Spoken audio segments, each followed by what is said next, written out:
All right. Hello, everybody. Hope you all are doing well. This is DFS Army's NBA pre-lock show. We have a nice 3-game slate on deck, limited news.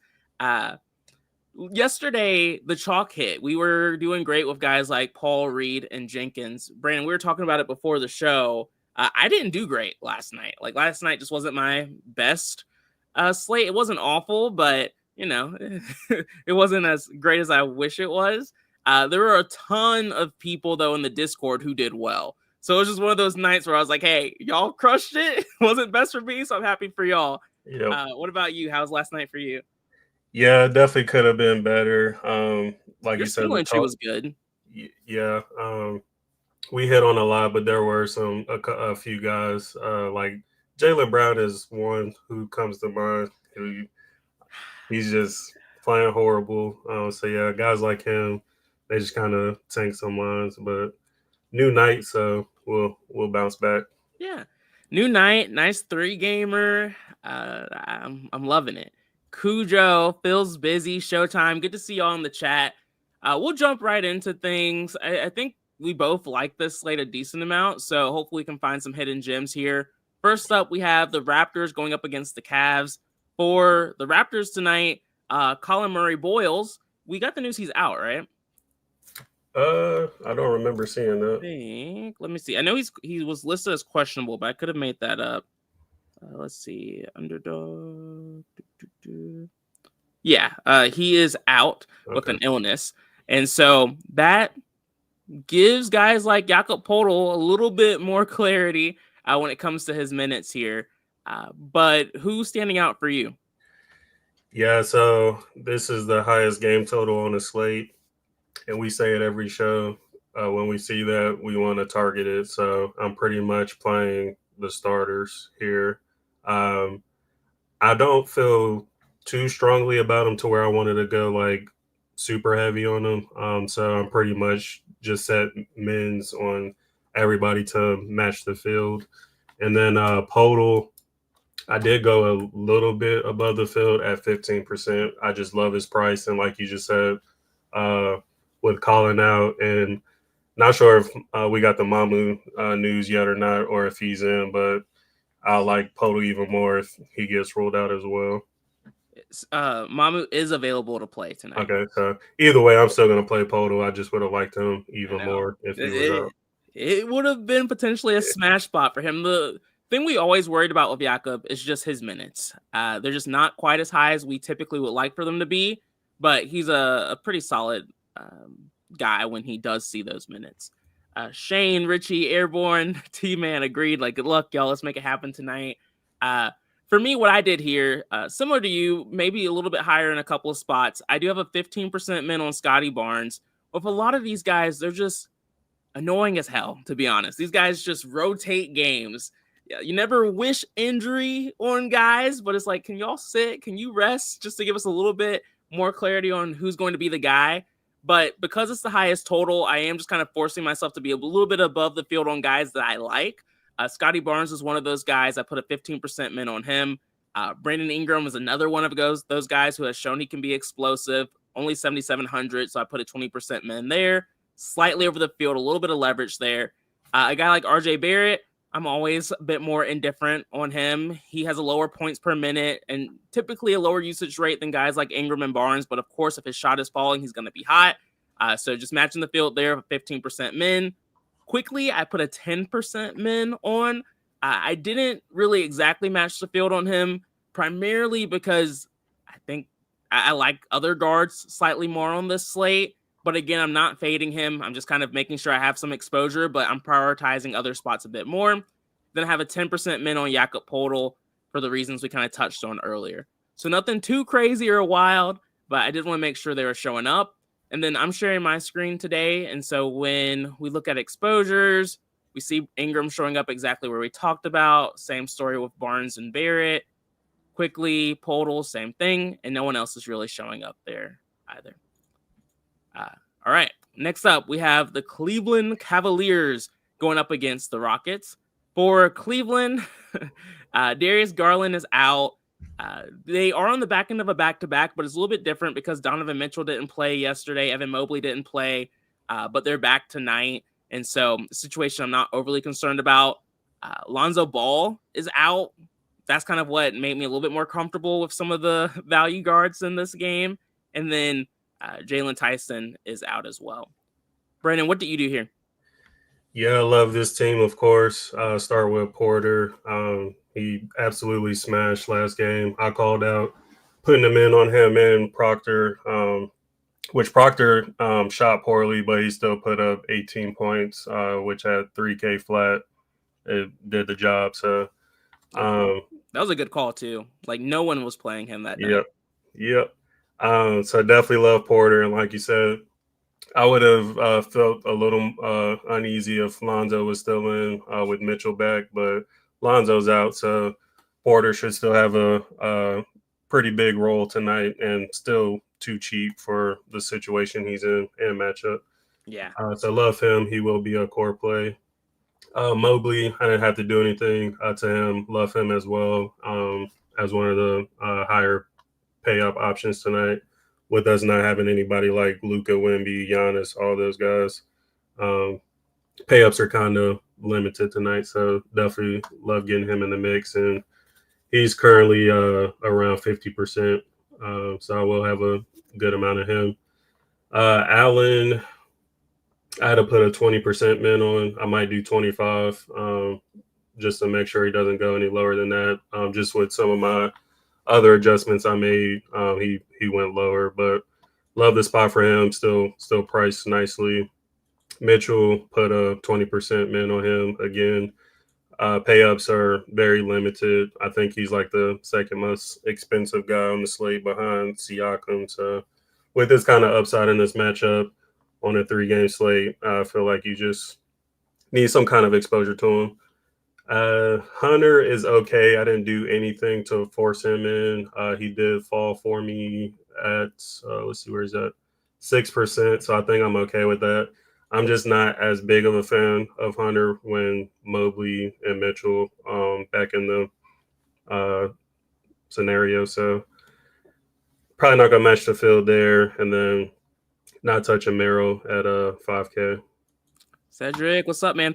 I swear, it feels like every time we have like 9, 15 games on the slate, everyone's asking questions the entire time. And I'm like, yo, I just can't get to it. We're moving too fast here. But on a 3-gamer, no one is asking questions at all, which is fine. Like, no pressure. But it's just funny, like the way that works. I did put a 10% man on Proctor, too. I will be playing him again. Ooh, okay. JM, what's up? Said thoughts on Alexander Walker as a last piece in. All right, we'll get there. I think he's fine though. Quick, straight to it. Madden Dad of 3, what's up, man? Said third place finish in the $3.20 max last night. Nice, man. That's freaking sweet. See, that's what I'm talking about. Like, I don't care how I do. Y'all freaking out there crushing it. I love that. Yeah, as long as I help somebody else win, I don't care about how my night goes. So. Yeah, it's a 3-gamer, Phil. Don't be scared. It's okay. It's okay. Octavia said, are small slates easier than big slates? I usually struggle with small slates like this. Yeah. What do you think, Brandon? I think they're harder because you have to be like pretty much perfect on smaller slates. Like if you miss on that one guy who goes off, like your night is pretty much done for. Whereas bigger slates, you don't feel that blow as much. Yeah, I don't know. I go back and forth because some of my biggest wins have been on 3-gamers, but then some of my worst nights have been on 3-gamers too. I think it's like you said, though, it's very boom or bust. Like if you are on that guy that's low owned that no one else has exposure to, you'll probably be pretty competitive there. And then if you're missing out on that guy, you can just call it a night pretty early.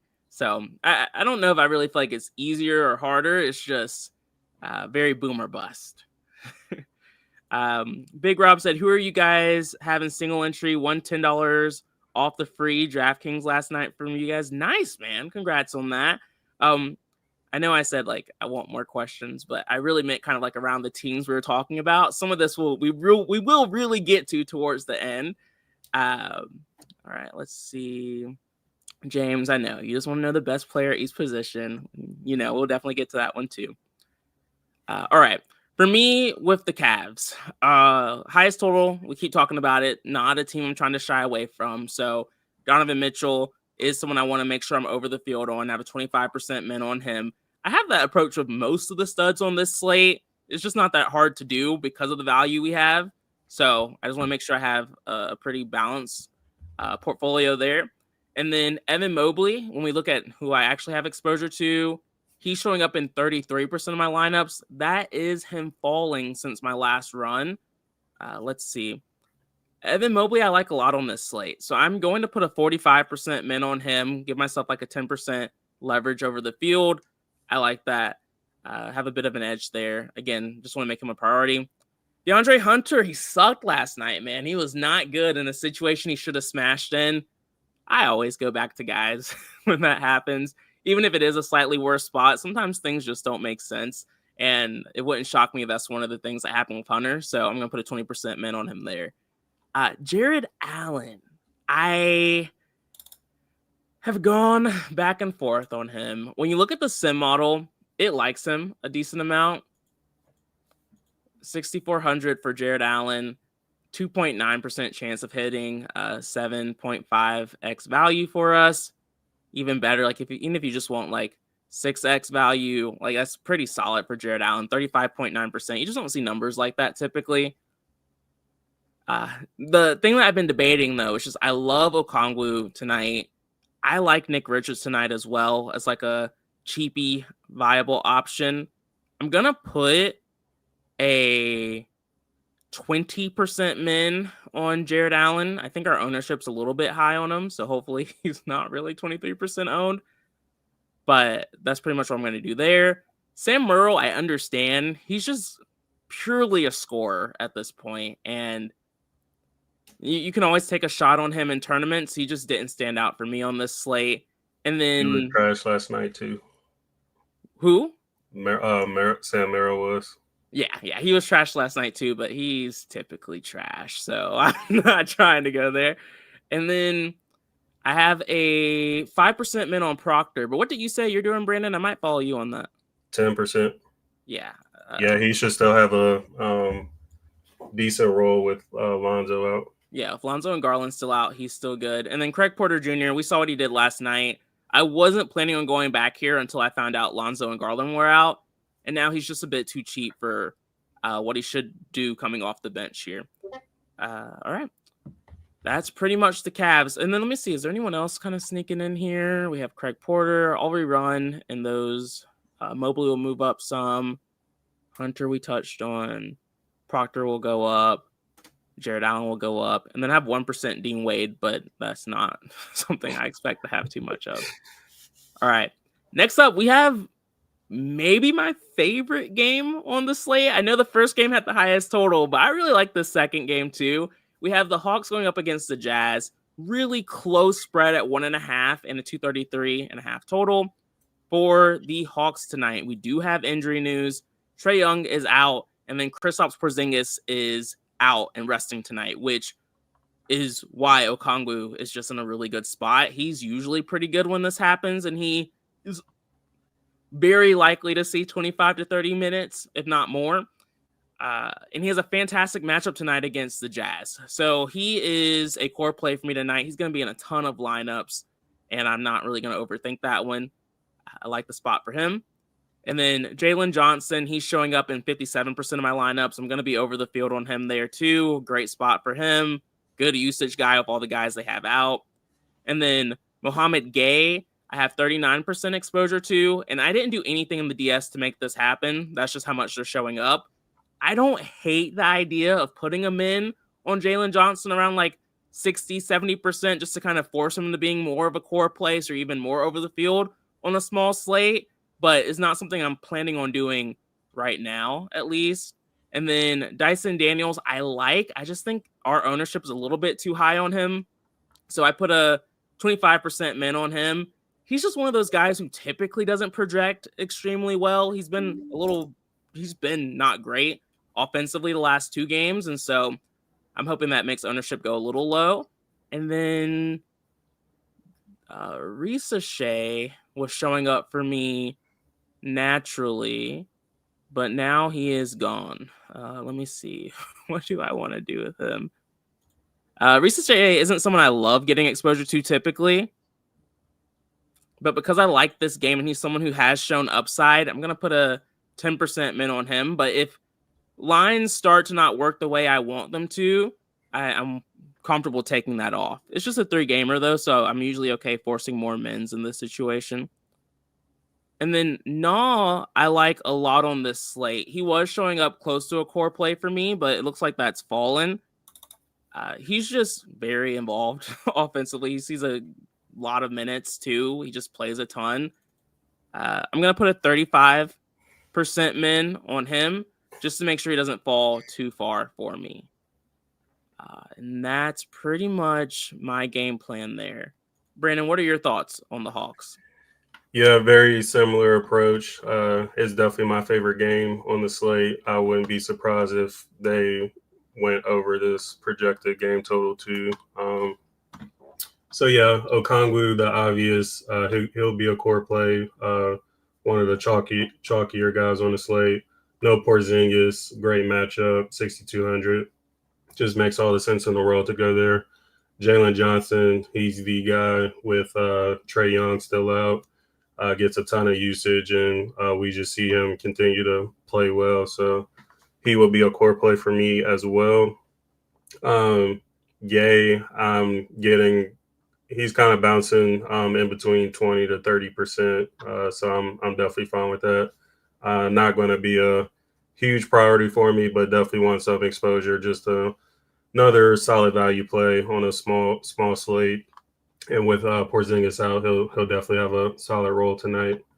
No, I didn't put him in on, but I am getting a decent amount. I'm currently at 25%, so yeah, that's definitely fine with that. In the next game, there's another guard who I like slightly more, so he kind of knocks my no exposure down. And then Dyson, I did put a 30% min on, kind of for the reasons you said. We've seen him have really high upside, so just want to make sure I have at least 30% to be close to the field. And then I did the same on Risa Shea as well. Not as consistent as most of these other guys, but that upside is definitely there for him. Yeah. And I just double checked my exposures, and the players are still showing up the way I want them to. I think we're probably thinking about some of the same guards in that next game that I am keeping a very close eye on that I don't want to lose exposure to.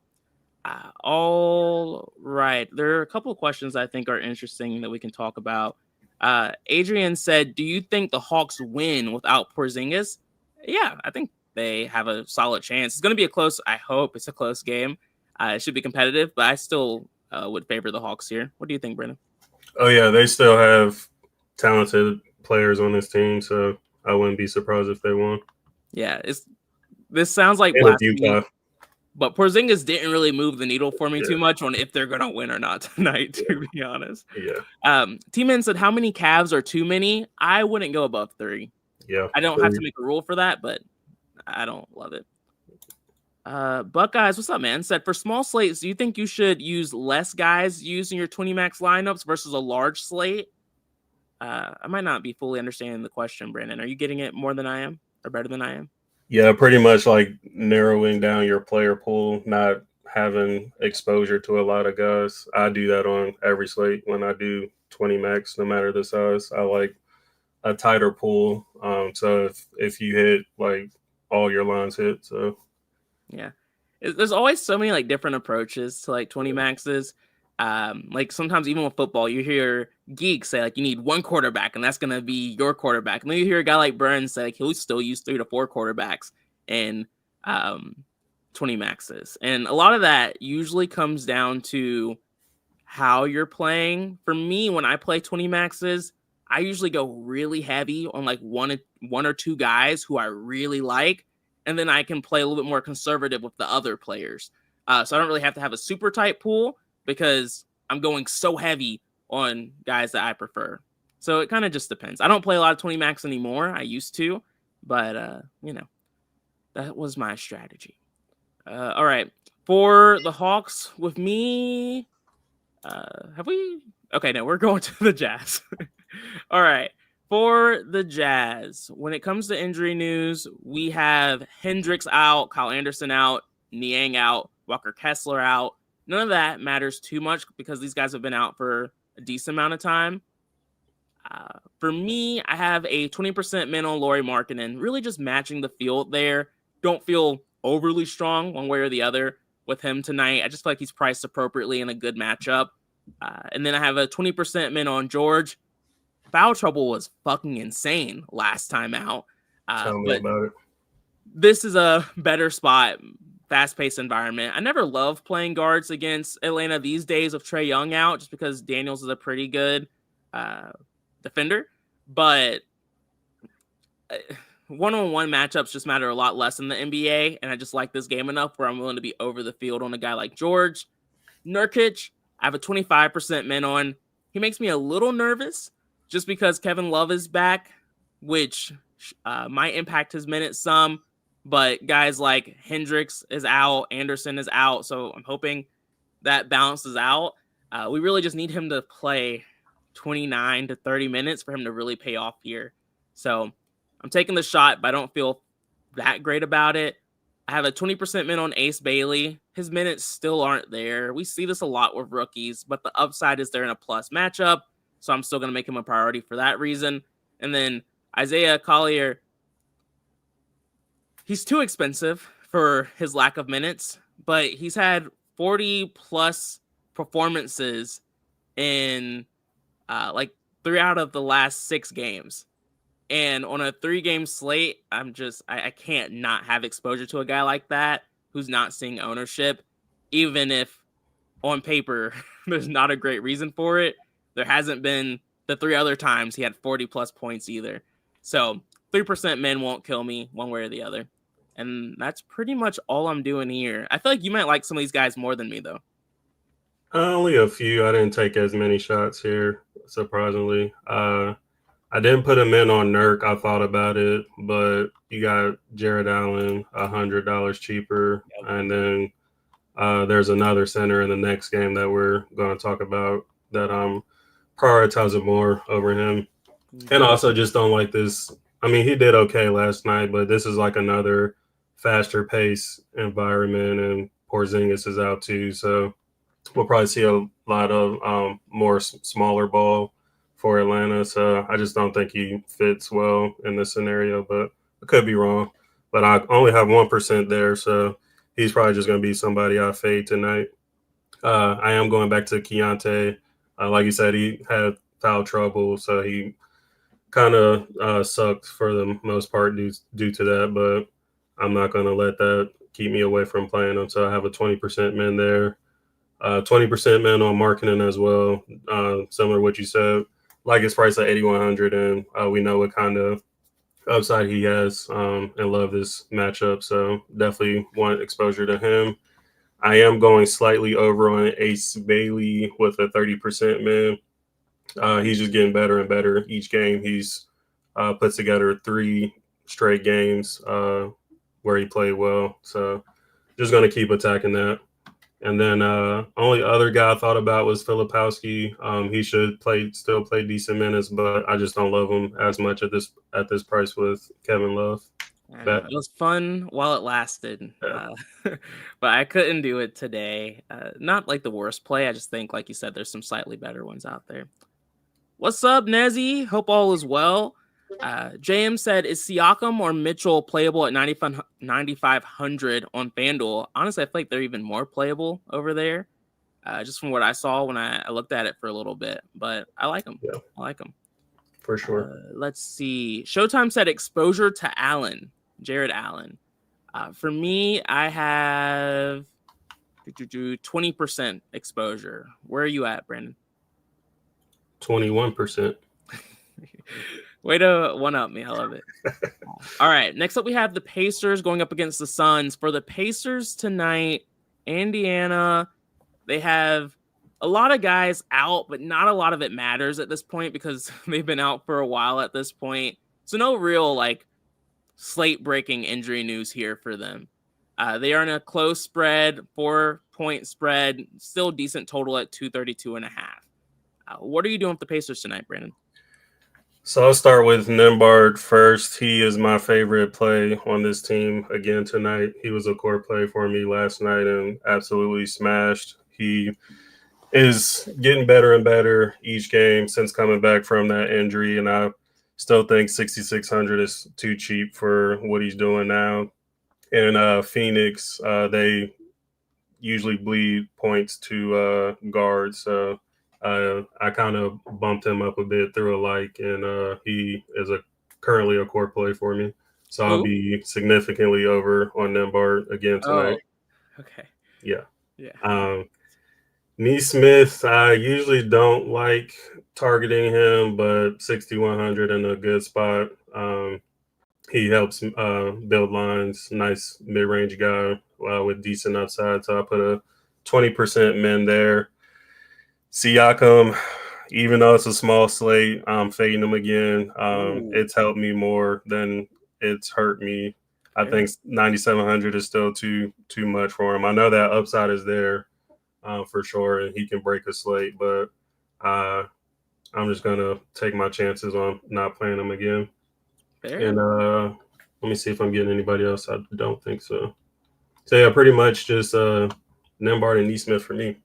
Yeah, no, I get it. For me, this Pacers team is kind of just annoying because they don't really have a great big.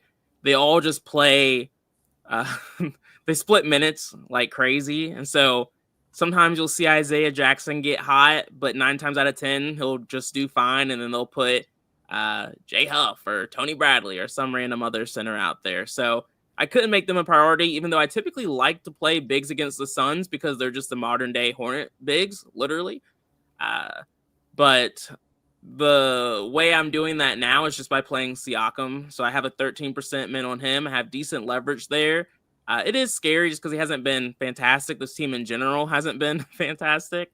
But I just put a 13% min on him to get over the field. Maybe technically close to a leverage play. I might write him up. We'll see. And then Nembard, I do like a lot. You having him as a core play makes me kind of want more. But for now, I'm going to keep my 30% min. This is just a really good spot for him. The only reason why I think he's not showing up for me is just because of how much Craig Porter Jr. I have. And then there's Devin Booker, but then right after that, it's Nembard. So I don't hate that, him being my third highest owned point guard, but I agree with you. This is a really good spot for him. Nesmith, another streaky shooter here. I just have a 15% min on him just because I didn't have any exposure. Kind of like what we said on a 3-game slate. If you're 150 maxing, I just kind of like to cover my bases in situations like this. So if he does have a good game, I'll have some exposure, but I'm not going to have any type of leverage. I'll probably be under the field still. And then, TJ McConnell didn't see a lot of run last time. He probably won't see a lot of run this time. But he's still someone I feel like has a lot of upside. So I have a 3% min on him. He's overpriced for the minutes we have him projected for. But if he does see more minutes and on a 3-game slate, he's the one who gets going, I should have a pretty good night. So I put a 5% min on him just so he shows up in more of my lineups.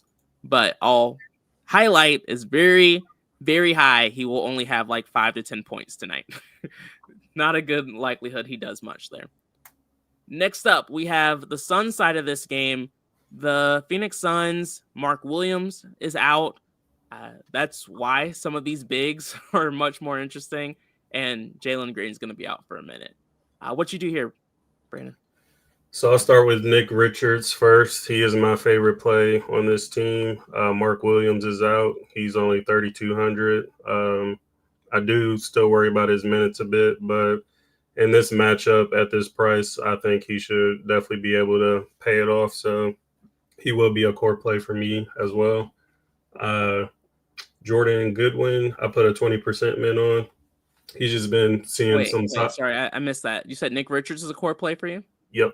Got it. Jordan Goodwin, I put a 20% min on. He's been seeing solid minutes and has scored over 20 fantasy points the last couple games. So on a slate like this, if somebody at his price scores over 20 points, he's probably going to be somebody you need to get the nuts. So just want to make sure I'm covered there. Royce O'Neal, I do like quite a bit in this spot. I didn't have to do anything there. I might have to bump him up. So Yeah, I was, I was gonna say yeah, he just fell pretty hard for me. yeah, I was getting around Phil Waite. So I might just throw a 30% min on him to match the field. He's just another. He's been fairly solid and still pretty cheap at 5,400. So definitely want to make sure I have some of him and Devin Booker. So I was getting a lot of him earlier, but I guess when I bumped Nemhard up, he went down. Yeah. He's currently at 9%. So I think I'm going to keep that because, well, I'll say if there was a game for him to finally like smash, it's this one. Like Finally. if he doesn't do it in this spot, then I don't know if we're ever going to see it. So it does scare me just due to the matchup he's in, but I'm prioritizing Donovan Mitchell more over him. So he's probably going to be somebody else going significantly under the field on. So may hurt me, but whatever. Sometimes you got to take stands like that on smaller slates. Yeah, But I mean, if it not hits, going to you're talk out of playing him. I get And it. then Grayson Allen, he's showing 17%. So I keep saying he's too expensive, but he keeps putting up solid games. So I'm probably not going to force him in more of my lines, but definitely not going to X out that 14% either. Sim Model still likes him a bit too. In some of my earlier runs, he was showing up a bit more for me. Now I'm only at 9%. Guys like Royce O'Neal and Grayson Allen, I mean, this season it sounds insane having them in the same sentence, but I just typically don't love trying to force exposure to. I have a 20% min on Royce O'Neal, just a mid-range guy. I really don't love him this slate, but this is a positive spot for him. Pretty solid matchup, so I'm just going to keep that 20%. I'll be under the field, but again, at least I have some exposure there. Allen, I am going to put a 25% min on him. I do like his upside enough, and it looks like he's taken all the life out of Devin Booker, and I feel like one of the two will be in the Nuts lineup tonight, and so I'm just going to kind of play both sides here, but I do like Booker a bit more than Allen, but I'll have exposure to both. Then I'll be under on Royce O'Neal, but still have exposure. A guy like Dylan Brooks, he's been more involved offensively. I rarely ever play him, but I'll match the field and try and put an 8% min on him, and we'll look at exposures to make sure all of this runs the way I want it to. And then I'm with you. I'm over on Goodwin. I have a 25% min on him, making sure I'm over the field. The nice thing about forcing exposure to Goodwin, too, is it just helps you have a little bit more of a mix. Like, if I didn't do the min on Goodwin, I had 99% exposure to Craig Porter Jr., which isn't a bad approach on this slate. You all know me. I just like mixing that value a little bit more so I'm not overly exposed to one spot. So I like the 25% pivot, and then 30% min on Richards. I like the core play call. I think I'll just double him and make him a leverage play for me tonight because I do love this spot without Mark Williams. And I don't think that will make him a core play. It's just going to make him a leverage play for me tonight. And then Oso Ighodaro, I'll be honest, I don't really know a lot about him. But at 3,100, we have him projected to still see 20 minutes. And if you like Nick Richards, Oso has slightly less points per minute, but in a pretty soft matchup against the Pacers, either one of these guys could get hot. And I like taking shots on the low-owned guy when you have situations like that. Nick Richards is the clearly better play, but I want some exposure to the other guy too, who sees more run than he typically would. Yeah, I'm going to follow you on that. I'm glad you said that because I completely forgot about him. Yeah, it's gross. It's gross, but taking the shot. Let's see here. And then that's pretty much the slate, y'all. Let me rerun and just kind of make sure exposures are looking good as we kind of go through some of these questions. Rodno said, are we confident Richards gets minutes? beat up? I mean, I'm confident enough. I think he'll definitely see close to 25 minutes, and just again at this price in the matchup, he's cheap enough for me to core him. So like him quite a bit. Yep. Rupert said, I'm contemplating on my last two spots for single entry. Markkinen and Goodwin, or Neesmith and O'Neal? Nesmith. Where are you at here, Brandon? Probably that first side. I just like that potential upside from Markkinen.